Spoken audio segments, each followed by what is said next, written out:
Bonjour à tous et bienvenue pour cette nouvelle émission. Notre invité ce week-end est le fondateur et le leader d'un groupe culte, les Gypsy Kings. Il est avant tout un guitariste virtuose et un compositeur reconnu. Bonjour Tonino Baliardo.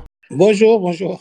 Alors Tonino, vous êtes issu d'une famille qui avait fui la Catalogne pendant la guerre civile espagnole. C'est ça. On a migré depuis la Catalogne, ouais, jusqu'à la France, avant la guerre. Et comment vous allez débuter votre carrière musicale avec votre cousin, avec vos cousins, les Reyes? Mais voilà, parce qu'en fait, les Bayardos, c'est plus famille de guitaristes. Et Reyes, c'est plutôt chanteur. D'accord. Donc, on s'est rencontrés dans des fêtes et tout ça. Et on a décidé de faire un groupe ensemble. Et à partir de là, on a fait des albums. Il y a eu Joby Joba, Bamboleo. Oui. Alors, le premier album, je crois que c'était en 77. À 77, non, là, c'était Reyes. D'accord. Moi, Gypsy King, ça a été dans 80-81, je crois, le premier album. D'accord. Et c'est 87, je crois, la grande année pour vous, hein, avec, vous en parliez, l'album qui contenait les deux tubes Bamboleo et Joby Joba. C'est ça, ouais, fin des années 80-87, oui. Et là, un succès énorme. Comment vous l'expliquez? Mais nous, on avait l'espérance un jour ça marcherait, parce qu'on a ramé avant d'y arriver. Oui. Et, et on avait l'audition que ça allait marcher. Et en fait, dans les années 87, ça a démarré, mais très fort. Oui. En fait, on a fait le tour du monde rapidement. Et les gens, ils étaient comme des fous avec notre musique. Et on a fait énormément de concerts. Oui, très festif. Et jusqu'aux États-Unis, je crois, vous avez performé. Beaucoup aux États-Unis, oui, oui. Ouais, en 90, ça a démarré très fort aux États-Unis. Puis on a beaucoup travaillé aux États-Unis, on était fameux là-bas. Mais dans le monde entier aussi, pareil, en Australie, En Amérique latine. en Amérique latine, en Indonésie. Je veux dire, on a fait le tour du monde plusieurs fois. Hmm. En 90, vous êtes consacré aux victoires de la musique. C'était un bon moment. Oui, c'est ça. Et je me souviens, oui, on n'a pas pu y aller parce qu'on était en concert. Et je me souviens à Saint-Étienne, donc c'est le manager qu'on avait à l'époque qui a récupéré la. Ah oui, donc vous étiez à distance. Oui, oui. Donc, non, mais tout ça, c'est fabuleux, quoi. Ça fait partie de la carrière, donc, qui nous a encouragés, je veux dire, à continuer des années après. Hein. Oui. Alors, un moment peut-être un peu moins facile. Il y a eu le clash en 91 avec Chico Bushiki. Ça a été difficile à vivre pour vous? Ouais, ça a été assez un coup dur parce que en fait, c'était une bande de copains voilà, et après, il y a eu des histoires de business, donc, et plus entre familles aussi, entre Reyes, et parce que c'était des beaux-frères avec Chico, donc il y a eu une histoire là que le groupe s'est un peu cassé.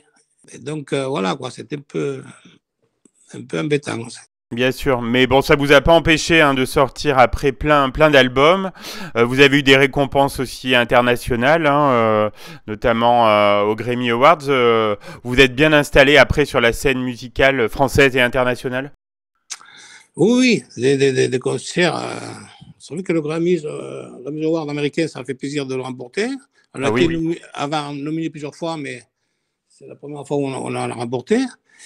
Et je vous dis, voilà, c'est le public américain aussi qui nous a un peu fait aussi, hein, qui nous a lâché. bien sûr. Donc c'est une belle histoire. Hein. Et vous, alors à partir des années 2000, vous avez sorti des albums solo. Il y avait une volonté, voilà, de faire des choses aussi en parallèle? Oui, j'avais un petit projet de faire un album solo, simplement d'instrumental de guitare.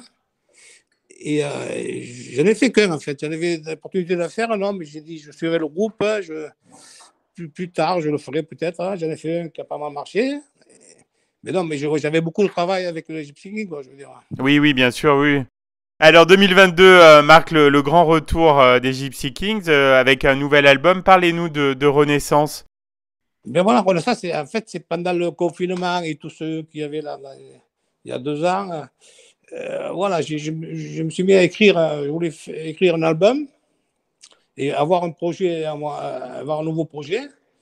Et donc, on a travaillé, et qui est ressorti Renaissance. Hein. Et c'est en fait un nouveau projet avec de jeunes chanteurs de la communauté qui sont de renommée. et mon fils. Oui. Et tout ça, on est bien heureux de l'avoir sorti. Et en fait, pour moi, c'est un bel album. C'est la continuité de Gypsy King. Bien sûr, et ça ravira les amateurs de flamenco. Ah, ben oui, je pense. Vous avez déjà pu l'interpréter sur scène ou c'est encore frais? Non, on y va lentement. Ouais, on fait un titre ou deux sur scène, hein, Oui. de l'album, qui est bien accueilli. Voilà, parce que si j'ai besoin de faire les classiques de Gypsy King aussi. Ah bah évidemment, oui, on doit vous les demander à chaque fois. Et oui, on le demande. Et vous avez sorti aussi il y a quelques jours un single pour Noël. Pour Noël, c'est ça. Il est très sympa, hein. Et ouais, les gens, en fait, je suis content du retour, qu'ils trouvent très sympa.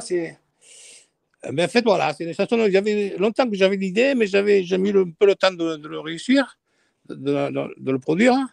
Et là, ben, cette année, je suis arrivé dans les temps. Et il est sorti avant. Bravo. Alors, dernière question, quels sont vos projets là pour 2023? C'est faire connaître cet album et puis on imagine que vous allez être beaucoup sur la route. C'est ça. Moi, pas mal de tournées en Europe, aux États-Unis, et présenter l'album aussi. Hein. Parfait, ben, on espère que vous viendrez nous voir en Auvergne.